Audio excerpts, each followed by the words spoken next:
Welcome back. Single rolling load of 8 kilonewton rolls along a girder of 15 meter span. The absolute maximum moment will be. ನಿಮಗೊಂದು ವರ ಕೊಡ್ತೀನಿ ಏನಂತಂದ್ರೆ ನಾ structural analysis playlist ಒಳಗ ಅಥವಾ ನಮ್ಮ ಈ ಏನದು WRD ಅಥವಾ AE ಪ್ಲೇಲಿಸ್ಟ್ ಒಳಗಡೆ ಇನ್ಫ್ಲೂಯೆನ್ಸ್ ಲೈನ್ ಡಯಾಗ್ರಾಮ್ ಮೇಲೆ ILD ಡಯಾಗ್ರಾಮ್ ಮೇಲೆ ಅದನ್ನ 4 ತಾಸಿನ ವಿಡಿಯೋ ಹಾಕಿನಿ. 2 ತಾಸು ಪ್ಲಸ್ 2 ತಾಸು ಇರ್ಬೋದು, 4 ಅವರ್ಸ್ ಒಂದು ವಿಡಿಯೋ ಹಾಕಿನಿ. ಭಾಳ ಅಂದ್ರೆ ಭಾಳ ನೀಟಾಗಿ ಎಕ್ಸ್ಪ್ಲೇನ್ ಮಾಡೋದು. ಓಕೆ, ಸ್ವಲ್ಪ ಕಾನ್ಸೆಪ್ಟ್ಸನ್ನು ಆ ಕಡೆ ಈ ಕಡೆ ಮಾಡಿಲ್ಲ, ಅದನ್ನ ಬೇಕಾದ್ರೆ ಓದ್ಕೊಡ್ರಿ. ಇಲ್ಲ ಎಕ್ಸಾಮ್ ಪರ್ಪಸ್ ನೀವು ಬರೀ ಪ್ರೀವಿಯಸ್ ಇಯರ್ ಕ್ವಶನ್ ಪೇಪರ್ ಮಾಡ್ಕೊಂಡ್ರೆ ಮಾಡ್ಕೊಡ್ರಿ. ರೈಟಾ? ನಾವು ಕಮಿಂಗ್ ಟು ದಿಸ್ ಪ್ರಾಬ್ಲಮ್, ಇಲ್ಲೊಂದು ಸ್ವಲ್ಪ ನಿಮಗೆ ಇಂಟ್ರೊಡಕ್ಷನ್ ಹೇಳ್ಬಿಡ್ತೀನಿ. ಓಕೆನಾ? ILD ಅಂತಂದ್ರೆ ಏನಂದ್ರೆ ಇನ್ಫ್ಲೂಯೆನ್ಸ್ ಲೈನ್ ಡಯಾಗ್ರಾಮ್. ಇದು ಯಾವ ಚಾಪ್ಟರ್ ಒಳಗೆ ಬರ್ತದ ಅಂತಂದ್ರೆ ಮೂವಿಂಗ್ ಲೋಡ್ಸ್ ಒಳಗೆ ಬರ್ತದ. ಮೂವಿಂಗ್ ಲೋಡ್ಸ್ ಅಂದ್ರೆ ಯಾವುದೋ ಒಂದು ಬೀಮ್ ಅದ ಅಂತ ತಿಳ್ಕೊಡ್ರಿ. ಇದು ಸಿಂಪ್ಲಿ ಸಪೋರ್ಟೆಡ್ ಇರಲಿ, ಫಿಕ್ಸ್ಡ್ ಇರಲಿ, ಈ ಬೀಮ್ ಮೇಲೆ ಒಂದು ಲೋಡ್ ಏನಾಗ್ತಿರ್ತದೆ, ಮೂವ್ ಆಗ್ತಿರ್ತದೆ. ಬಟ್ ಇನ್ ಜನರಲ್ ವೇ ಒಳಗೆ ಏನಾಗ್ತದೆ, ಈ ಲೋಡ್ ಫಿಕ್ಸ್ ಆಗಿರ್ತದೆ. ಇಲ್ಲಿ ಪಾಯಿಂಟ್ ಲೋಡ್ ಇರ್ಬೋದು, UDL ಇರ್ಬೋದು, ಫಿಕ್ಸ್ ಇರ್ತದೆ. ಬಟ್ ಇಲ್ಲಿ ಏನಾಗ್ತಿರ್ತದೆ, ಇದು ಮೂವ್ ಆಗ್ತಿರ್ತದೆ. ಅಂದ್ರೆ ನೀವೊಂದು ಬೀಮ್ ತಗೊಂಡ್ರಿ ಅಂತಂದ್ರೆ ಈ ಬೀಮ್ ಮೇಲೆ ಅವ ಏನ್ ಕೊಟ್ಟನಲ್ಲ, ಇದು 15 ಮೀಟರ್ ಬೀಮ್ ಅಂತ ಪ್ರಾಬ್ಲಮ್ ಕೊಟ್ಟನ. ಈ 15 ಮೀಟರ್ ಬೀಮ್ ಒಳಗಡೆ 8 ಕಿಲೋ ನ್ಯೂಟನ್ ಲೋಡ್ ಏನೈತಲ್ಲ ಅದು ಮೂವ್ ಆಗ್ತಿರ್ತದೆ. ಇದಕ್ಕೊಂದು ಗಾಲಿ ತೋರಿಸ್ತೀನಿ. ಇದು ಮೂವ್ ಆಗ್ತಿರ್ತದೆ. ದೇರ್ಫೋರ್ ಈ 8 ಕಿಲೋ ನ್ಯೂಟನ್ ತೊಗೊಂಬಂದು ಈ ಬೀಮ್ ಮೇಲೆ ಇಡಬಾರ್ದು. ಇಲ್ಲಿ ಹುಡುಗರು ತಪ್ಪು ಮಾಡ್ತಾವೆ. ಏನಂದ್ರೆ 8 ಕಿಲೋ ನ್ಯೂಟನ್ ತೊಗೊಂಬಂದು ಇದ್ರ ಮೇಲೆ ಎಲ್ಲರೂ ಇಡ್ತಾರ, ತಪ್ಪದು. ಇದನ್ನ ಇಡಬಾರ್ದು. ಇದನ್ನ ನಾವು ಹೊರಗೆ ಇಡಬೇಕು. ಈ ಬೀಮನ್ನು ಬಿಟ್ಟು ಬೇರೆ ಕಡೆ ಇಡಬೇಕು. ಆಮೇಲೆ ಅವ್ನು ಕೇಳ್ಬೇಕು, ನೋಡಪ್ಪ ನಿನಗೆ ಏನ್ ಬೇಕು ಅಂತ. ಅವ ಏನಂದ್ರೆ ಅಬ್ಸಲ್ಯೂಟ್ ಮ್ಯಾಕ್ಸಿಮಮ್ ಬೆಂಡಿಂಗ್ ಮೂಮೆಂಟ್ ಅಂತ ಕೇಳ. ಈ absolute maximum bending moment first ನಾವು ಏನ್ ಮಾಡ್ತೀನಿ, ಈ ವರ್ಡ್ ಕ್ಯಾನ್ಸಲ್ ಮಾಡ್ತೀನಿ. ಕ್ಯಾನ್ಸಲ್ ಮಾಡಿ ನಿಮ್ಗೆ ಅವ್ನು ಕೇಳ್ತೀನಿ, ನೋಡಪ್ಪ ನಿನಗೆ ಏನು ಬೇಕು ಅಂತ ಕೇಳ್ತೀನಿ. ಅವ ಏನಂದ್ರೆ ಬೆಂಡಿಂಗ್ ಮೂಮೆಂಟ್ ಬೇಕು ಅಂತ ಕೇಳ್ತಾನೆ. ಅವಾಗ ಅವನಿಗೆ ನಾವು ಒಂದು ಕ್ವಶನ್ ಕೇಳ್ಬೇಕು, ಬೆಂಡಿಂಗ್ ಮೂಮೆಂಟ್ ಬೇಕಂದಿಲ್ಲಪ್ಪ, ಓಕೆ, ಬಟ್ ನಿನಗೆ ಎಲ್ಲಿ ಬೇಕು ಬೆಂಡಿಂಗ್ ಮೂಮೆಂಟು? ಅವಾಗ ಅವ ನಮಗೆ ಆನ್ಸರ್ ಮಾಡಬೇಕು, ಸ್ವಾಮಿಗಳ ನಮಗೆ ಬೆಂಡಿಂಗ್ ಮೂಮೆಂಟ್ ಇಲ್ಲಿ ಬೇಕು, ನಮ್ಗೆ ಬೆಂಡಿಂಗ್ ಮೂಮೆಂಟ್ ಇಲ್ಲಿ ಬೇಕು ಅಂತ ಅವ ನಿಮ್ಗೆ ಆನ್ಸರ್ ಮಾಡ್ತಾನೆ. ಬಟ್ ಈ ಪ್ರಾಬ್ಲಮ್ ಒಳಗಡೆ ಅವ ಬೆಂಡಿಂಗ್ ಮೂಮೆಂಟ್ ಎಲ್ಲಿ ಬೇಕು ಅಂತ ಆನ್ಸರ್ ಮಾಡ್ತಾ ಇಲ್ಲ. ಯಾಕೆ ಮಾಡ್ತಾ ಇಲ್ಲ ಅಂತಂದ್ರೆ ಅವ ನಮಗ ಬೆಂಡಿಂಗ್ ಮೂಮೆಂಟ್ ಅಷ್ಟೇ ಕೇಳ್ತಿಲ್ಲ, ಅವ ನಮಗೇನು ಕೇಳ್ತಿದ್ದಾನ, ಅಬ್ಸಲ್ಯೂಟ್ ಬೆಂಡಿಂಗ್ ಮೂಮೆಂಟ್ ಕೇಳ್ತಿದ್ದಾನ. ಅಬ್ಸಲ್ಯೂಟ್ ಬೆಂಡಿಂಗ್ ಮೂಮೆಂಟ್ ಅಂದ್ರೆ ಅರ್ಥ ನಮಗೆ ಹೇಳಕತ್ತಾನ. ನಾ ಕೇಳ್ತೀನಿ ಬೆಂಡಿಂಗ್ ಮೂಮೆಂಟ್ ಬೇಕು ಅಂತಂದಾಗ ಎಲ್ಲಿ ಬೇಕು ಅಂತ ಕೇಳಿದ್ರೆ ಅವ ಎಷ್ಟು ಚಂದ ಆನ್ಸರ್ ಹೇಳ್ತಾನೆ ಅಂದ್ರೆ, ನೀನೇ ಡಿಸೈಡ್ ಮಾಡಲ್ಲ ಎಲ್ಲಿ ಬೇಕಂತೇಳಿ, ನಾನೇ ಕೇಳಲಿ. ನಾನು ಏನು ಕೇಳೀನಿ, ಅಬ್ಸಲ್ಯೂಟ್ ಮ್ಯಾಕ್ಸಿಮಮ್ ಅಂತ ಕೇಳೀನಿ ಅಂದ್ರೆ ನೀನೇ ಡಿಸೈಡ್ ಮಾಡು. ಅವ ನಾ ಏನು ಹೇಳ್ತೀನಿ ಗೊತ್ತಾ, ನಾನು ಡಿಸೈಡ್ ಮಾಡ್ತೀನಿ absolute maximum bending moment will always be at the center for single point load moving ಅಂತ ನನಗ ಗೊತ್ತಿರ್ತೈತಿ. ಸ್ವಲ್ಪ ಓದಿರ್ತೀನಲ್ಲ, ಗೊತ್ತಿರ್ತದೆ. ಹಾಗಾಗಿ ಅವ ಹೇಳಿಲ್ಲ ಅಂದ್ರೆ ಏನಾಯ್ತು, ನಾ ಸೆಂಟರ್ ಒಳಗನ ಬೆಂಡಿಂಗ್ ಮೂಮೆಂಟ್ ಕಂಡಿಡಬೇಕು ಅಂತ ಡಿಸೈಡ್ ಮಾಡ್ತೀನಿ. ಈಗ ನೆಕ್ಸ್ಟ್ ಕ್ವಶನ್ ನನ್ನಷ್ಟಕ್ಕೆ ನಾನು ಆನ್ಸರ್ ಮಾಡ್ಕೋಬೇಕು. ಏನಂತಂದ್ರೆ ಈ 8 ಕಿಲೋ ನ್ಯೂಟನ್ ಅನ್ನ ಈ ಬೀಮನ್ ಮೇಲೆ ಎಲ್ಲಿ ಇಟ್ರೆ ನನಗೆ ಅಬ್ಸಲ್ಯೂಟ್ ಮ್ಯಾಕ್ಸಿಮಮ್ ಬೆಂಡಿಂಗ್ ಮೂಮೆಂಟ್ ಸಿಗ್ತದ, ಅದು ನಾನೇ ಆನ್ಸರ್ ಮಾಡ್ಕೋಬೇಕು. ಅವಾಗ ಓದಿದ್ದೆ ಅಂತಂದ್ರೆ ನನಗದು ಆನ್ಸರ್ ಬರ್ತದೆ. ಏನಂದ್ರೆ ಈ 8 ಕಿಲೋ ನ್ಯೂಟನ್ ಲೋಡನ್ನು ನಾ ಯಾವ ಪಾಯಿಂಟ್ ಒಳಗೆ ಬೆಂಡಿಂಗ್ ಮೂಮೆಂಟ್ ಬೇಕಂತಿದ್ನಲ್ಲ ಆ ಪಾಯಿಂಟ್ ಮೇಲೆನೆ ಇಡಬೇಕು. ಇಷ್ಟಾಗ ನನಗೇನು ಬರ್ತದೆ, ಅದ್ರ ಮ್ಯಾಕ್ಸಿಮಮ್ ಬೆಂಡಿಂಗ್ ಮೂಮೆಂಟ್ ಬರ್ತದೆ. ಈಗ ಇದು ಪ್ರಾಬ್ಲಮ್ ಏನಾಯ್ತಂದ್ರೆ ಕನ್ವೆನ್ಷನಲ್ ಪ್ರಾಬ್ಲಮ್ ಒಳಗಡೆ ಒಂದು ಹಿಂಗೆ ಇರ್ತದಲ್ಲ ಬೀಮ್, ಇದೊಂದು ಏನದು L/2 ಅಥವಾ ಟೋಟಲ್ L, ಇದೊಂದು P ಇತ್ತಂದ್ರೆ what is the bending moment at middle of the beam ಅಂತ ಕೇಳಿದ್ರೆ ನೀವೇನು ಬರ್ತೀರಿ, PL/4 ಅಂತ ಬರೀತೀರಿ. ಅವಾಗ ಈ ಪ್ರಾಬ್ಲಮ್ಗೆ ಈಕ್ವಲ್ ಆಯ್ತು, ಒಂದು ರೀತಿ ಸೇಮ್ ಆಯ್ತು. ದೇರ್ಫೋರ್ 8 × 15 / 4, 4 1 4 2 15 30 ಕಿಲೋ ನ್ಯೂಟನ್ ಮೀಟರ್ ಮುಗಿಯ ತಿಳಿದ. That is your 30 kilo newton metre is the right answer. ಇಷ್ಟ್ಯಾಕೆ ಕಷ್ಟಪಡ್ಬೇಕ್ರಿ ಸರ, ಏನ್ರಿಪ್ಪ ನೀವು ಭಾಳ ಈಸಿ ಇದ್ದಿದ್ದ ಪ್ರಾಬ್ಲಮ್ನ ಟಫ್ ಮಾಡ್ತೀರಿ ಅಂತೇಳಿ. ಏನು ಒಂದು ಬೀಮ್ ತೊಗೊಂತಿದ್ನೇರಿ ಸರ್, ನಾನು ಎಕ್ಸಾಮ್ ಮಾಡೀನಿ. ನಾ ಒಂದು ಬೀಮ್ ತೊಗೊಂತಿದ್ನೇರಿ, ಈ 8 ಕಿಲೋ ನ್ಯೂಟನ್ ತೊಗೊಂಡು ಇಲ್ಲಿ ಹಿಡಿದಿದ್ನೇರಿ, ನನಗೆ PL/4 ಅಂತೇಳಿ ನೆನಪಿತ್ರಿ, ಅದನ್ನ ಸಬ್ಸ್ಟಿಟ್ಯೂಟ್ ಮಾಡಿದ್ನೇರಿ, 30 ಬಂತ್ರಿ, ಹಾಕಿ ಬಂದ್ನೇರಿ. ಕರೆಕ್ಟ್ ಐತಿ ಮಗನೇ, ನೀನು ಮಾಡಿದ್ದು ಸರಿ ಅದ. ಬಟ್ ನೀನು jugaad ಮಾಡಾಕತ್ತಿದಿ.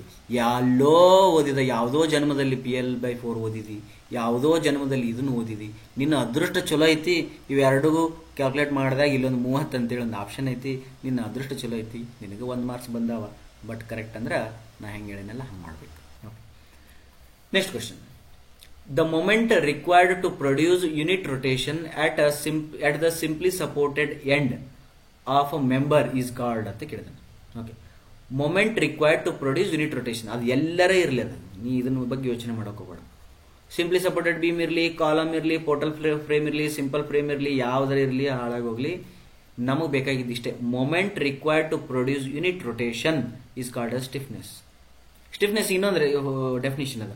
Force required to produce unit displacement. Force required to produce unit displacement is also stiffness, and moment required to produce unit rotation is also stiffness.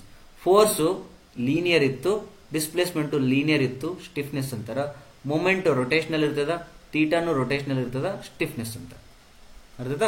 There four ಇದು answer correct. What is flexibility? Flexibility ಅಂತಂದ್ರೆ this is ಉಲ್ಟಾ. ಏನದು? Displacement produced for unit force ಅಂತ ಅನ್ಬೋದು, ಅಥವಾ displacement produced for unit rotation ಅಂತ, unit moment ಅಂತ ಹೇಳ್ಬೋದು. ಈ ರೀತಿ ಉಲ್ಟಾ ಮಾಡಿದೆ ಅಂತಂದ್ರೆ ಫ್ಲೆಕ್ಸಿಬಿಲಿಟಿ ಡೆಫಿನಿಷನ್. ರಿಜಿಡಿಟಿ, ಡಕ್ಟಿಲಿಟಿ ಅವು ಬೇರೆ ಬೇರೆ ಮೀನಿಂಗ್ ಅವು. Right. Next 24. The rotational factor for joint C by Kani's method in the figure. Okay, rotational factor ನೋಡ, ಈ ಕ್ವಶನ್ಗೆ ಒಂದು ಪ್ಲಾನ್ ಮಾಡ್ಬೋದು ನೀವು.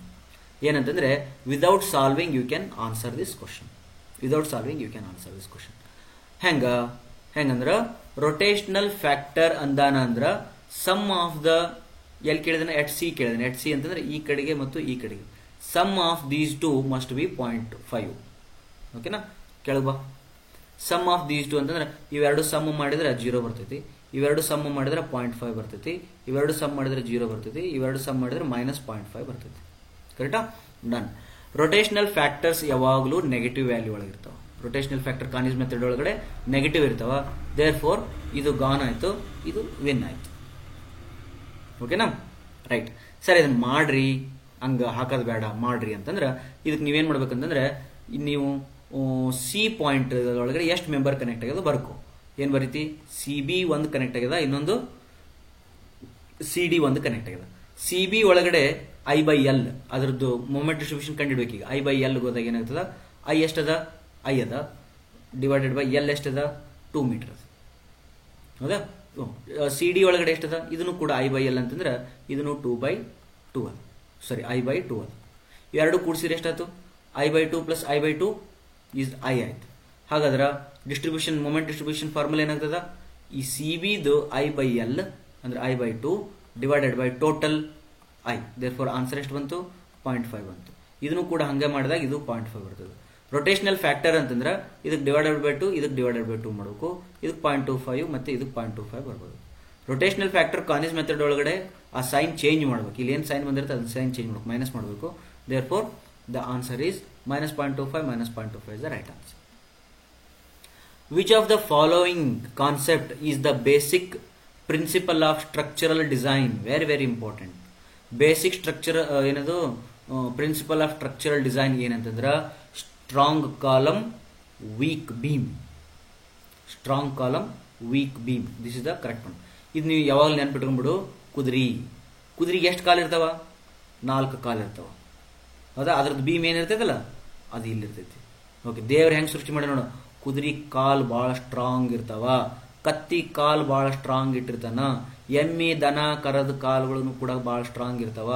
ಇವು ನಾಯಿಗಿ ಹಂದಿ ಯಾವ್ದಾರ ತಗೊಳ್ಳಿ 4 ಕಾಲಿನ ಪ್ರಾಣಿಗಳದವಲ್ಲ ಅವ, ಇವ್ರು ಏನ್ ಹೇಳಕತ್ತಾರ? Basic principle of structural design ಅಂತ ಅಲ್ಲ, basic principle of manufacturing animals with 4 legs. ಎಲ್ಲದ್ರೊಳಗೂ ಏನಂತಂದ್ರೆ ಸ್ಟ್ರಾಂಗ್ ಕಾಲಮ್ ಇರ್ಬೇಕು. ನಾವು ಮನುಷ್ಯರು ಪುಣ್ಯ ಮಾಡಿವಿ ಅಂತೇಳಿ ಕಾಲಮ್ಸ್ ಕೆಳಗೆ ಇಟ್ಕೊಂಡಿವಿ, ಬೀಮ್ ಇಲ್ಲ ನಮ್ಗೆ. Entire body is a column ಆಗಿಬಿಟ್ಟೈತೆ ನಮ್ಗೆ. ಅದಾಯ್ತಾ? ಮುದುಕರಾದ್ಮೇಲೆ ಒಂದು ಸ್ವಲ್ಪ ಕ್ಯಾಂಟಿಲಿವರ್ ಟೈಪ್ ಹಿಂಗೆ ಬೆಂಡ್ ಆಗ್ತೀವಿ, ಇಲ್ಲ ಅಂತಂದ್ರೆ ಕಾಲಮ್. ಬಟ್ ಇವೇನದಾವಲ್ಲ, ಇವು ಸ್ಟ್ರಾಂಗ್ ಕಾಲಮ್ ಮತ್ತೆ ವೀಕ್ ಬೀಮ್ಸ್ ಒಳಗಿರ್ತಾವ. ರೈಟಾ? ರೈಟ್. ಎಲ್ಲಿಂದೆಲ್ಲಿ ಅದಕ್ಕೆ ಅವಾಗ ಹೇಳಿದ್ರು, ಎತ್ತಣ ಮಾಮರ ಎತ್ತಣ ಕೋಗಿಲೆ ಎತ್ತಣಿಂದ ಅತ್ತ ಸಂಬಂಧವಯ್ಯ. ಹೌದಲ್ಲ? ಎತ್ತಣಿಂದ ಅತ್ತ ಸಂಬಂಧವಯ್ಯ. When the bolts are subjected to reversal stresses, the most suitable type of bolt is. Bolts ಏನದವಲ್ಲ ರಿವರ್ಸಲ್ ಸ್ಟ್ರೆಸಸ್ ಅಂದ್ರ ಅವ್ರನ್ನ ಜಗ್ಗತಕ್ಕಂಥ ಸ್ಟ್ರೆಸ್ ಹಾಕಿದಾಗ ಅದು ಏನಾಗ್ತದ ಅಂತ ಕೇಳಿದ್ರೆ ಡೈರೆಕ್ಟ್ ಆನ್ಸರ್ ಹೇಳ್ಬೋದು ನೀವು, high strength bolts. Okay, high strength bolts reversal stresses ಒಳಗೆ ಯೂಸ್ ಮಾಡ್ತಾರೆ. ನೆಕ್ಸ್ಟ್ 27 ಒಳಗಡೆ the size of the but weld is specified by the effective throat thickness with which in the case of incomplete penetration is taken as. ಇದಕ್ಕೆ answer 7/8 of the thickness of thinner part. Next question ಅದ 28th. In case of plastic design, the calculated maximum shear capacity of the beam as per IS 800 ಒಳಗೆ ಬರೆದಿರ್ತಕ್ಕಂಥದ್ದು 0.55 AWFY. Okay na? Now coming to the 29th question. Tricalcium aluminate reacts faster with water. Tricalcium aluminate ಅದರದ್ದು property ನಿಮಗೆ box components 4 ಅದಾವ. C3S, C2S ಮತ್ತೆ C3A ಮತ್ತು C3AF. ಇವು 4 compounds ಅದಾವ. ನೀವು ಏನಾರ ಮಾಡ್ರಿ, ಯಾವ್ದು ಬಿಡ್ತಿರೋ ಗೊತ್ತಿಲ್ಲ. ಕಾಂಕ್ರೀಟ್ ಟೆಕ್ನಾಲಜಿ ಓದಾಕತ್ತಿದ್ರಿ ಅಂದ್ರೆ ಇವು 3 ಮೇಲೆ ಎಷ್ಟು ಚಲೋ ನೋಟ್ಸ್ ಮಾಡ್ತಿರಲ್ಲ, ಎಷ್ಟು ಬೈ ಹಾರ್ಟ್ ಆಗ್ತಿರಲ್ಲ ಅಷ್ಟು ಚಲೋ. ಅರ್ಥಾಯ್ತಾ? ಬಾ, ಟ್ರೈಕ್ಯಾಲ್ಸಿಯಂ ಅಲ್ಯೂಮಿನೇಟ್ ಏನೈತಲ್ಲ ಇದು ರಿಯಾಕ್ಟ್ಸ್ ಫಾಸ್ಟ್ ವಿತ್ ವಾಟರ್. ಟ್ರೈಕ್ಯಾಲ್ಸಿಯಂ ಅದ, ಯಾವಾಗಲೂ ನೆನ್ಪಿಟ್ಕೊಂಡ್ಬಿಡು. ಟ್ರೈ ಅಂತಂದ್ರ ರಿಯಾಕ್ಷನ್ ಚಲೋ ಆಗ್ತದ, ಕ್ವಿಕ್ ಆಗ್ತದ, ಇವು ಒಂದಿಷ್ಟು ಪ್ರಾಪರ್ಟಿ ಅದಾವ. ಅವನ್ ಸ್ವಲ್ಪ ಕಾಮನ್ ತೆಗಿಬೇಕು. 3 ಕ್ಯಾಲ್ಸಿಯಂ ಅದ ಅಂತಂದ್ರ ರಿಯಾಕ್ಷನ್ ಫಾಸ್ಟ್ ಆಗ್ತದ, ಕ್ವಿಕ್ ಆಗ್ತದ. ಅರ್ಥಾಯ್ತಾ? Therefore, react fast with water. Correct answer. Generates less heat of hydration. ಇಲ್ಲ, ರಿಯಾಕ್ಷನ್ ಫಾಸ್ಟ್ ಆಗ್ತದ ಅಂತಂದ್ರೆ ಅರ್ಥ ಹೀಟ್ ಆಫ್ ಹೈಡ್ರೇಷನ್ ಜಾಸ್ತಿ ಮಾಡ್ತದ. ಇದು ತಪ್ಪ answer. Causes initial setting. Correct answer. ಯಾಕೆ ಹೇಳು? ರಿಯಾಕ್ಷನ್ ಜಾಸ್ತಿ ಜಲ್ದಿ ಆಗ್ತದ, ಫಾಸ್ಟ್ ಆಗ್ತದ ಅಂದ್ರ ಇನಿಷಿಯಲ್ ಸೆಟ್ಟಿಂಗ್ ಅನ್ನು ಕೂಡ ಜಾಸ್ತಿ ಮಾಡ್ತದ. Does not contribute for the ultimate strength. Does not contribute for the ultimate strength ಅಂದ್ರ ಇದು ಅಲ್ಟಿಮೇಟ್ ಸ್ಟ್ರೆಂತ್ ನ ಜಾಸ್ತಿ ಮಾಡಲಿ ಅಂತ ಹಾಕಂಗಿಲ್ಲ. ಇದನ್ನ ಮಾಡ್ತಕ್ಕಂಥದ್ದು ಏನಂತಂದ್ರೆ ರಿಯಾಕ್ಷನ್ ಚಂದ ಆಗಲಿ, ಅಥವಾ ಬಾಂಡ್ ಚಂದ ಆಗಲಿ, ಅಥವಾ ಹೀಟ್ ಆಫ್ ಹೈಡ್ರೇಷನ್ ಜಾಸ್ತಿ ಆಗಲಿ. ಅರ್ಥಾಯ್ತಾ? Next initial setting time control ಒಳಗೆ ಬರಲಿ ಅಂತ.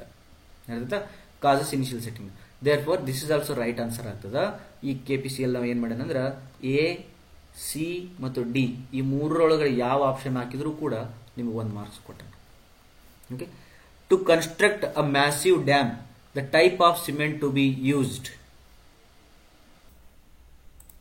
Okay. To construct massive dam, the type of cement to be used ಅಂತ ಕೇಳಿದಾನೆ. ಇದೇ ಸೇಮ್ ಕ್ವಶನ್ ನಾವು ಡಿಸ್ಕಷನ್ ಮಾಡಿದಿವಲ್ಲ ಆಲ್ರೆಡಿ ಫಸ್ಟ್ ವಿಡಿಯೋದಲ್ಲಿ. ಇದೇ ಕ್ವಶನ್ ಪೇಪರ್ ಡಿಸ್ಕಷನ್ ಒಳಗಡೆ ಫಸ್ಟ್ ವಿಡಿಯೋದಲ್ಲಿ which of the following cement is suitable for the massive concrete structure such as large dams ಅಂತಾನೆ ಬರ್ದಾನ. ಇಲ್ಲಿ massive dam ಅಂತ ಬರ್ದಾನ. ನೋಡು, ಕ್ವಶನ್ಸ್ ರಿಪೀಟ್ ಆಗ್ತಾವ. ನಾನು ನಿಮ್ಗೆ ಭಾಳ ಸತಿ ಹೇಳಕತ್ತೀನಿ, ಕ್ವಶನ್ಸ್ ರಿಪೀಟ್ ಆಗ್ತಾವ. ನಾ ನಿಮಗೊಂದು ಆಫರ್ ಕೊಟ್ಟದ, ಏನ್ ಹೇಳ್ರಿ, 20 ಕ್ವಶನ್ ಪೇಪರ್ಸ್ ನಿಮ್ಗೆ ಕಳಿಸ್ತೀನಿ. ಪ್ಲಸ್ ಅದ್ರೊಳಗಡೆ ಅಲ್ಲಿ ಎಲ್ಲ ಅಲ್ಲಿ ತನಕ ನಿಮ್ಗೆ ಎಕ್ಸಾಮ್ ಬರೋ ತನಕ ಎಷ್ಟು ಕ್ವಶನ್ ಪೇಪರ್ ಆಗ್ತಾವ ದಿನಕ್ಕೆ ಒಂದ್ರಂಗ ಸಾಲ್ವ್ ಮಾಡಿ ಹಾಕ್ತೀನಿ.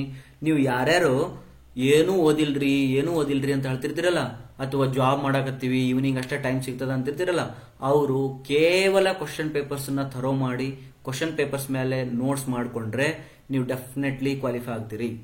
ಬಿಕಾಸ್ ಕ್ವಶನ್ಸ್ ರಿಪೀಟ್ ಆಗತ್ತಾವ. ನೋಡೋ, ನಾ ಇದು 5ನೇ ವಿಡಿಯೋ ಮಾಡಾಕತ್ತೀನಿ ಕ್ವಶನ್ ಪೇಪರ್ ಮೇಲೆ. 5ನೇ ವಿಡಿಯೋ ಮಾಡಾಕತ್ತೀನಿ ಅಂತಂದ್ರೆ 5ನೇ ಕ್ವಶನ್ ಪೇಪರ್ ಒಳಗಡೆ ಏನಿಲ್ಲ ಅಂದ್ರೆ ಒಂದು 8 ರಿಂದ 10 ಕ್ವಶನ್ಸ್ ಆಲ್ರೆಡಿ ಆ ಹಿಂದಲ್ ವಿಡಿಯೋದಲ್ಲಿ ಡಿಸ್ಕಷನ್ ಮಾಡಿದ್ದ ಬರಾಕತ್ತೇವ. ಹಿಂಗ ನಾವು 20 ಕ್ವಶನ್ ಪೇಪರ್ ಮಾಡಿದ್ರೆ ನೀ ಹೇಳ್ತೀನಿ ಕೇಳಲಿ, KPSC ಹೋಗಿ ನೀನ ಒಂದು ಕ್ವಶನ್ ಪೇಪರ್ ಸೆಟ್ ಮಾಡಿ ಬಂದಂಗ ಆಗ್ತದೆ. ಅಷ್ಟು ಎಕ್ಸ್ಪರ್ಟೈಸ್ ನಿನ್ನ ಹತ್ರ ಬೆಳೀತದ. ದಟ್ಸ್ ವೈ ಏನು ಓದ್ಲಾರ್ದಾರ ಇಷ್ಟಾದ್ರೂ ಮಾಡ್ರಿ. ಓಕೆನಾ? ನೆಕ್ಸ್ಟ್ ಇದಕ್ಕೆ answer low heat cement. Rapid ಅಲ್ಲ, ಲೋ ಹೀಟ್ ಸಿಮೆಂಟ್. ಅದ ರ್ಯಾಪಿಡ್ ಹಾರ್ಡನಿಂಗ್ ಸಿಮೆಂಟ್ ಅಥವಾ ರ್ಯಾಪಿಡ್ ಹಾರ್ಡನಿಂಗ್ ಸಿಮೆಂಟ್ ನ ಕೋಲ್ಡ್ ವೆದರ್ ಮತ್ತೆ ವಾಟರ್ ಲಾಗ್ಡ್ ಏರಿಯಾಸ್ ಅಲ್ಲಿ ಯೂಸ್ ಮಾಡ್ತಾರೆ. ಆಲ್ರೆಡಿ ಡಿಸ್ಕಷನ್ ಮಾಡಿದೀವಿ ಇದ್ರ ಬಗ್ಗೆ. ಮತ್ತೆ ಬ್ಲಾಸ್ಟ್ ಫರ್ನೇಸ್ ಸ್ಲ್ಯಾಗ್ ಸಿಮೆಂಟ್ ಮತ್ತು ಆರ್ಡಿನರಿ ಪೋರ್ಟ್ಲ್ಯಾಂಡ್ ಸಿಮೆಂಟ್ ಅಂತ ಇದ್ದೇ ಇರ್ತದ. ಆಪ್ಷನ್ ಅಲ್ಲಷ್ಟ ಚೇಂಜ್ ಮಾಡಿದ್ದ. ಅಲ್ಲೇನ್ ಕೊಟ್ಟಿದ್ದ ಸಲ್ಫೇಟ್ ರೆಸಿಸ್ಟಿಂಗ್ ಸಿಮೆಂಟ್ ಕೊಟ್ಟಿದ್ದ, ಇಲ್ಲಿ ಬ್ಲಾಸ್ಟ್ ಫರ್ನೇಸ್ ಸ್ಲ್ಯಾಗ್ ಸಿಮೆಂಟ್ ಅಂತ ಕೊಟ್ಟ. Okay, don't worry, low heat cement is the correct answer. Next ನೋಡು, ಈ ಕ್ವಶನ್ ಅನ್ನು ರಿಪೀಟ್ ಆಗೈತಿ, ಅದೇ ಕ್ವಶನ್ ಪೇಪರ್ ಒಳಗೆ ರಿಪೀಟ್ ಆಗೈತಿ. An aggregate is said to be flaky, its least dimension is less than 3/5 of mean dimension. 3/5 of mean dimension is 3/5 ಮಾಡಿ ನೋಡು ಎಷ್ಟು ಬರ್ತದ, 0.6 ಬರ್ತದೆ. 0.6 ಟೈಮ್ಸ್ ಆಫ್ ಅಂತಂದ್ರ ಫ್ಲೇಕಿ, 1.8 ಅಂತಂದ್ರ elongation. 1.8 times the mean dimension ಅಂದ್ರ ಎಲಾಂಗೇಶನ್. ಅರ್ಥಾಯ್ತಾ? Addition of pozzolana to the cement causes. Pozzolana cement ಒಳಗಡೆ ಆಡ್ ಮಾಡೋದ್ರಿಂದ ಏನು? ಪೊಜೊಲನ ಮಟೀರಿಯಲ್ ಅಂದ್ರೆ ಏನು ನೆನ್ಪಿಟ್ಕೊಂಡ್ಬಿಟ್ರಿ. ಪೊಜೊಲನ್ ಅಂದ್ರೆ ಅದೊಂದು ಊರು, but pozzolanic material whatever that is we are adding in the cement ಅಂದ್ರ ಇಟ್ ಇನ್ಕ್ರೀಸಸ್ ಅದು ಸಣ್ಣ ಮಟೀರಿಯಲ್, ಅದು ಸ್ಮಾಲ್ ಡಯಾಮೀಟರ್ ಇರ್ತಕ್ಕಂಥ ಪೊಸಲನ್ನ, ಅಂದ್ರೆ ಸಿಮೆಂಟ್ಗೆ ಪೊಸಲನ್ನ ಅಂತಿದ್ರು ಫಸ್ಟಿಗೆ. ಓಕೆ, ಅಂದ್ರೆ ಬೈಂಡಿಂಗ್ ಅನ್ನು ಜಾಸ್ತಿ ಮಾಡ್ತೈತಿ. ಏನು ಮಾಡ್ತದ, ಬೈಂಡಿಂಗ್ ಪ್ರಾಪರ್ಟಿ ಚೆನ್ನಾಗಿರ್ತದೆ, ಅರ್ಥದ. ದೇರ್ ಫಾರ್ ಇಲ್ಲಿ ನೋಡಿ, ರಿಡಕ್ಷನ್ ಇನ್ ಪರ್ಮಿಯಾಬಿಲಿಟಿ, ಬೈಂಡಿಂಗ್ ಚೆನ್ನಾಗಾಗ್ತದ. ಆಮೇಲೆ ನಾ ಇನ್ನೊಂದು ವರ್ಡ್ ಯೂಸ್ ಮಾಡಿದ್ದೀನಿ ಅಂತ, ಸ್ಮಾಲ್ ಪಾರ್ಟಿಕಲ್ಸ್ ಅಂತಾರೆ, ಸಣ್ಣ ಸಣ್ಣ ಸಣ್ಣ ಸಣ್ಣ ಸಣ್ಣ ಸಣ್ಣ ಡಯಾಮೀಟರ್ ಇರ್ತಕ್ಕಂಥ ಪಾರ್ಟಿಕಲ್. ಇದಕ್ಕೆ ಏನಂತಾರೆ, ಫೈನೆಸ್ ಮಾಡ್ಲಸ್ ಭಾಳ ಇರ್ತದೆ. ಸಾರಿ, ಫೈನೆಸ್ ಮಾಡ್ಲಸ್ ಅಲ್ಲ, ಸರ್ಫೇಸ್ ಏರಿಯಾ ಜಾಸ್ತಿ ಇರ್ತದೆ. ಅಂದ್ರೆ the particles are very very small. ಅಂದ್ರೆ ಏನಂತ, ರಿಡಕ್ಷನ್ ಇನ್ ಪರ್ಮಿಯಾಬಿಲಿಟಿ ಕರೆಕ್ಟ್, ವೈಡ್ಸ್ ಚೆನ್ನಾಗಿ ಫುಲ್ಫಿಲ್ ಆಗ್ತದೆ. Low heat, loss of heat of hydration, loss of heat of hydration ಕೂಡ right. Next reduction in bleeding, ಮತ್ತೆ ಪರ್ಮಿಯಾಬಿಲಿಟಿ ಕಡಿಮೆ ಮಾಡ್ತದ, ರಿಡಕ್ಷನ್ ಆಗ್ತದ, ಕಾಂಪ್ಯಾಕ್ಟ್ ಚೆನ್ನಾಗಿ ಆಗ್ತದ ಅಂದ್ರೆ reduction in bleeding. Therefore all the above is the correct answer. Next, target road density that was proposed to be achieved at the end of third 20-year plan. Third 20-year plan ಅಲ್ಲಿ ಎಷ್ಟು target achieve ಮಾಡ್ಬೇಕಂತ ಅನ್ಕೊಂಡಿದ್ರು? First ನೀವು ಯೋಚನೆ ಮಾಡಬೇಕು. First 20-year target ಒಳಗಡೆ 16 double ಎಷ್ಟು 32. ಇದು ಯಾವ್ದು? ಸೆಕೆಂಡ್ 20-year ಪ್ಲಾನ್ ಒಳಗೆ. ಸೆಕೆಂಡ್ 20-year ಪ್ಲಾನ್ ಒಳಗಡೆ 16 ಇದ್ದದನ್ನ 32 ಮಾಡ್ಕೊಳ್ತಾರೆ, ರೈಟಾ. ಥರ್ಡ್ 20-year ಪ್ಲಾನ್ ಅಲ್ಲಿ ಈ ಮೂರನ್ನ ಹಿಂಗೆ ಕೂಡಿಸ್ತಾರೆ. ಹಿಂಗೆ ಕೂಡಿಸಿದಾಗ ಅದೇನಾಗ್ತದೆ, 82 ಆಗ್ತದೆ. Therefore 82 is the right answer, ರೈಟಾ. Next, if the cross slope of the country is 25 to 60%, the terrain is classified as. ನಿಮಗೆ ಟ್ರಾನ್ಸ್ಪೋರ್ಟೇಷನ್ ವಿಡಿಯೋಸ್ ಏನು ಶೇರ್ ಮಾಡಿನಲ್ಲ ಯೂಟ್ಯೂಬ್ ಒಳಗದಾವ, ಆ ಟ್ರಾನ್ಸ್ಪೋರ್ಟೇಷನ್ ವಿಡಿಯೋಸ್ ಅಲ್ಲಿ ನಾನು ಕೆಲವು ಟೇಬಲ್ಸ್ಗಳನ್ನ ಒತ್ತಿ ಹೇಳ್ತಾ ಇದ್ದೀನಿ, ಇವನ್ ಬೈಹಾಟ್ ಹಾಕ್ರಿ, ಇವನ್ ಬೈಹಾಟ್ ಹಾಕ್ರಿ ಅಂತೇಳಿ. ಅಂತ ಒಂದು ಬೈಹಾಟ್ ಹಾಕಿದ್ರೊಳಗಡೆ ಇದು ಒಂದು ನಾನೇ ಹಾಕಿದ್ದಿಲ್ಲ ನೋಡಿ. ಅಂಥದ್ರೊಳಗಡೆ ಇದು ಒಂದು ಏನಿದು ಕ್ವಶನ್, 25 to 60% ಟೆರೆನ್ ಇತ್ತಂದ್ರೆ ಅದಕ್ಕೆ ಮೌಂಟೇನಿಯಸ್ ಟೆರೆನ್ ಅಂತ ಕ್ಲಾಸಿಫೈ ಮಾಡ್ತಾರೆ, ರೈಟಾ. Next, coming to this one, the headlight sight distance on highway for a design speed of 70 kmph if the coefficient of friction as 0.35 and reaction time is 2.5 second. ಇದನ್ನ solve ಮಾಡ್ಬಿಡೋಣ, ಬಹಳ easy ಅದ. ಏನ್ ಕೇಳಿದ್ರೆ headlight sight distance ಅಂದ್ರೆ, headlight sight distance is nothing but SSD, stopping sight distance ಒಳಗೆ ಮಾಡ್ಕೊಂಡ್ರ V² divided by 254 F plus 0.278 V into T. ನೋಡ್ರೋ, KPCL ಅಥವಾ KA ದವರಿಗೆ ಕ್ಯಾಲ್ಕುಲೇಟರ್ ಅಲೋ ಮಾಡ್ರಿ ಅಂತ ಹೇಳಬೇಕು. ನಿಮ್ಗೊಂದು ದುಃಖದ ಒಂದು ಕಥೆಯನ್ನು ಹೇಳ್ತೀನಿ, ನಿಮಗೆ ದುಃಖದ ಕಥೆ ಹೇಳ್ತೀನಿ, ಬಟ್ ಒಳ್ಳೇದೈತೆ ಕಥೆ. ಇಲ್ಲಿ V² ಅಂದ್ರೆ ಏನು ಬರ್ಬೇಕು? ಈಗ ನಾ 70 ಕೊಟ್ಟಲ್ಲ, 70² ಡಿವೈಡೆಡ್ ಬೈ 254 F ಅಂತಂದ್ರೆ ಏನು 0.36 ಅಂತ ಬರ್ಕೋಬೇಕು, ಪ್ಲಸ್ 0.278 ಇಂಟು V ಅಂದ್ರೆ 70 ಬರಿಬೇಕು, T ಅಂದ್ರೆ 2.5 ಬರಿಬೇಕು. ದುಃಖದ ಕಥೆ ಹೇಳಿ ನಾ ಎಕ್ಸಾಮ್ನ ಮಾಡಿದ್ ನೋಡಿಲಿ. 7 + 10 70 ಸ್ಕ್ವೇರ್ ಅನ್ನ 7 ಸ್ಕ್ವೇರ್ ಅಂದ್ರೆ 49 ಡಬಲ್ ಅಂತಂದ್ರ ಇದನ್ನ 4900 ಬರ್ತದ. ಬಟ್ ಕ್ರಾಸ್ ಚೆಕ್ ಮಾಡ್ಕೋಬೇಕಲ್ಲ, 7 + 10 ಬರ್ದೆ, ಹೋಲ್ ಸ್ಕ್ವೇರ್ ಬರ್ದೆ, ಅದನ್ನ ಎಕ್ಸ್ಪೆಂಡ್ ಮಾಡಿದೆ, ಇದು ಬಂದ್ಮೇಲೆ ಇಲ್ಲಿಗೆ ಬಂತು. ಇದಾದ್ಮೇಲೆ V² ಬೈ 254 ಎಲ್ಲ ಆನ್ಸರ್ ಬರ್ದೆ. ಇಲ್ಲಿ ಇದನ್ನ ನೋಡು, ಇಲ್ಲೇನ್ ಮಾಡಿದೆ, 2.5 ಟೈಮ್ಸ್ ಆಫ್ 70, 70ನ 2.5 ಟೈಮ್ಸ್ ಮಾಡ್ಕೊಂಡ್ರ 175 ಬಂತು, ಮನ್ಸೊಳಗಡೆ ಬಂತದು. 175 ಬಂದಿದ್ದನ್ನ ಮತ್ತೇನ್ ಮಾಡಬೇಕು, 0.278 ಮಲ್ಟಿಪ್ಲೈ ಮಾಡಬೇಕು. 0.278 ನಾ ಏನಂತ ತಿಳ್ಕೊಂಡೆ, 0.228 ಅಂತ ಅಸ್ಯೂಮ್ ಮಾಡ್ಕೊಂಡೆ. 0.28 ಅಂತ ಅಸ್ಯೂಮ್ ಮಾಡಿ ಇವೆರಡು ಮಲ್ಟಿಪ್ಲೈ ಮಾಡಕ್ ಟ್ರೈ ಮಾಡ್ಕೊಂಡು ಹೋದೆ. 0.28 ಅಂತಂದ್ರ 0.25 ಅಂತ ತಿಳ್ಕೊಂಡೆ. 0.25 ಅಂದ್ರೆ 1/4, ಇದ್ರದ್ದು 1/4 ಎಷ್ಟು ಅಂತಂದ್ರೆ 35 ಅಂತ ಹಂಗ ಅಸ್ಯೂಮ್ ಮಾಡ್ಕೊಂಡು ಇದು ನಿಲ್ ಬರ್ಕೊಂಡೆ. ಬರದು V² ಅಂತಂದ್ರ 4900 ಬರ್ದೆ. ಇದಾದ್ಮೇಲೆ ಈ ಕೆಳಗಡೆ 254 F ಮಾಡ್ಬೇಕು. ಈಗ 254 F ನ 25.4 ಅಂತ ಅನ್ಕೊಂಡು ಅದನ್ನ F ಅಂತಂದ್ರೆ ಎಷ್ಟು ಕೊಟ್ಟ ನಾವು 0.36 ಅಂತ ಕೊಟ್ಟನು. 0.36 ನ 0.33ಗೆ ರೌಂಡ್ ಅಪ್ ಮಾಡ್ಕೊಂಡೆ, ಅಂದ್ರೆ 1/3 ಅಂತ ಅರ್ಥ ಆಯ್ತು. 1/3 ಅಂತ ಅನ್ಕೊಂಡ ಮಾಡಿ ಇದನ್ನ ಬಂತದ್ದು. ಇದೆಲ್ಲ ಬಂದಿದೆ ಅಲ್ಲ, ಆದ್ಮೇಲೆ ಓಹೋ ಅಂತೇಳಿ ಇದನ್ನ ಟಿಕ್ ಮಾಡಿದೆ. ಕಾಳ್ ನನ್ನ ಮಗಂದು ಇದು ತಪ್ಪಾತಿದ ಆನ್ಸರ್.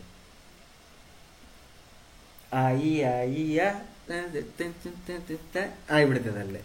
70 ಸ್ಕ್ವಯರ್ ಕ್ಯಾಲ್ಕುಲೇಟರ್ ಇದ್ದಿದ್ರೆ ಮಾಡ್ತಿದ್ನಿಲ್ಲೋ, ಡಿವೈಡೆಡ್ ಬೈ 254 ಇಂಟು 0.36 ಮಾಡಿದರೆ ಇದು 53 ಬಂತು, ಪ್ಲಸ್ 0.278 ಇಂಟು ಎಷ್ಟು 70 ಇಂಟು 2.5 ಮಾಡಿದರೆ ಆನ್ಸರ್ 102. ನೋಡಿ, ಅದೂ ಇಲ್ಲ 102 ಸಮಥಿಂಗ್ ಬಂತದ. ಇದು ಆನ್ಸರ್ ಎ ಆಪ್ಷನ್ ಕೊಟ್ಟ ನಾವು. ಅಲ್ಲ ಸರ್ 102.3 ಬರಕತ್ತದ. That is near to 103. D option correct ಕೊಟ್ಟ. ನೋಡು ಎಲ್ಲ ಗೊತ್ತೈತಿ, ಮಾಡಕ್ ಬರಲಿಲ್ಲ. ಓಕೆ, ಬಟ್ ಖುಷಿ ಸಮಾಚಾರ ಏನು ಹೇಳಿ ನಿಮ್ಮ ಜೊತೆಗೆ ಶೇರ್ ಮಾಡ್ಕೊಳ್ತೀನಿ. ಏನಂತಂದ್ರೆ ಇದೇ KPCL ಒಳಗಡೆ ಐ ಥಿಂಕ್ 16,000 ಮಂದಿದು ಸ್ಕೋರ್ ಲಿಸ್ಟ್ ಅಂತ ಹೇಳ್ಬಿಟ್ರ ವೆಬ್ಸೈಟ್ ಒಳಗೆ ನೋಡಿರ್ಬೋದು. ಅದರೊಳಗಡೆ ನೀ ಅಕಸ್ಮಾತ್ ಸೆಗ್ರಿಗೇಟ್ ಮಾಡಿದೆ ಅಂತಂದ್ರೆ 11ನೇ ಪೊಸಿಷನ್ ಬರ್ತದೆ. ಕರ್ನಾಟಕದಲ್ಲಿ I am on the 11th position for this examination. 11th rank ಒಳಗಿದ್ದೀನಿ. That is a happiness thing. But ಇಷ್ಟೆಲ್ಲ ಕಷ್ಟಪಡ ಅದಕ್ಕೆ ಹೇಳಿದ್ನಲ್ಲ, ಕ್ಯಾಲ್ಕುಲೇಟರ್ ಇಲ್ಲ ಅಂದ್ರೆ ಎಲ್ಲರಿಗೂ ಇಲ್ಲ, ಆಯ್ತಂದ್ರೆ ಎಲ್ಲರಿಗೂ ಐತಿ. ಹೌದಾ, ಸ್ವಲ್ಪ ಶಾಣೆದ ಮಾಡಿಬಿಡ್ತಾನೆ. ರೈಟಾ. Next, the toughness property of coarse aggregate is determined from. Toughness ಅಂತ ಅಂದ್ಮೇಲೆ impact is the correct answer. Impact test ನ ಯೂಸ್ ಮಾಡ್ತಾರೆ. ರೈಟಾ. Next, the curve resistance for 50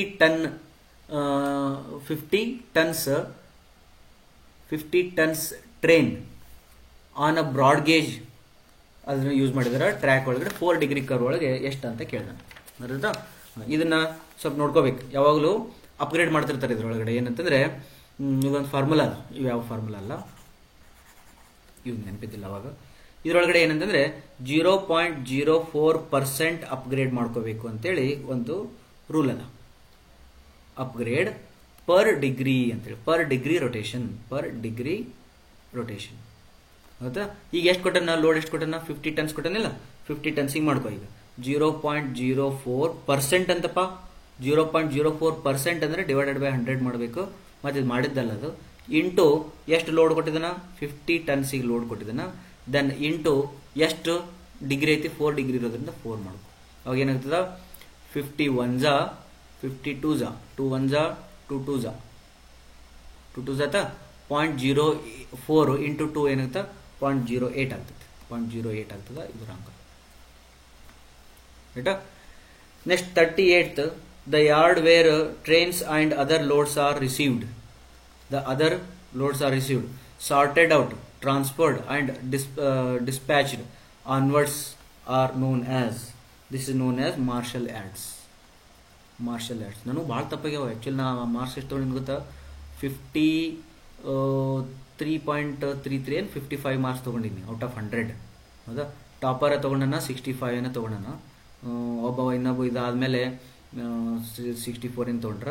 ನಾವು ಭಾಳ ಮಂದಿ ಇದೀವಿ 53 ತೊಗೊಂಡು. ನೀ ಹಂಗೆ ರ್ಯಾಂಕಿಂಗ್ ಲೆಕ್ಕ ಮಾಡಿದೆ ಅಂತಂದ್ರೆ ನಂದು ರ್ಯಾಂಕಿಂಗ್ 7th 8th ಬರ್ತದ.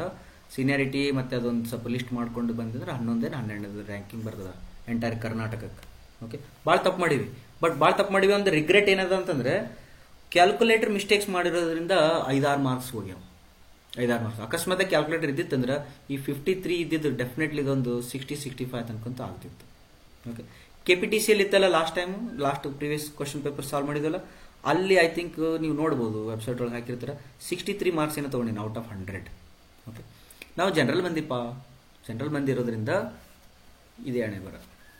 ಓಕೆ, ಬಟ್ ಫಸ್ಟಿಗೆಲ್ಲ ಎಷ್ಟೋ ಎಕ್ಸಾಮ್ಸ್ಗಳನ್ನು ನಾನೇ ಬೇಡ ಅಂತ ಬಿಟ್ಟಿದ್ದೆ. ಯಾಕಂದ್ರೆ ಟೀಚಿಂಗಲ್ಲಿ ಭಾಳ ಇಂಟ್ರೆಸ್ಟ್ ಇರೋದ್ರಿಂದ I pursued my career in teaching. ಮುಂದೆ ಏನಾಗುತ್ತೋ ದೇವ್ರ ಹೆಂಗಂತ ನಂಗೆ ನೋಡ್ಕೊಂಡು ಬರ್ತದೆ. Next 39th, the scissors cross consists of 1 diamond and 4 turnouts, not 2. Okay. Next, the area of airport in which loading and unloading of cargo and passengers, parking, refueling and aircraft is known as ಅಂತಂದ್ರೆ ಅದಕ್ಕೆ apron ಅಂತಾರೆ, not hangar.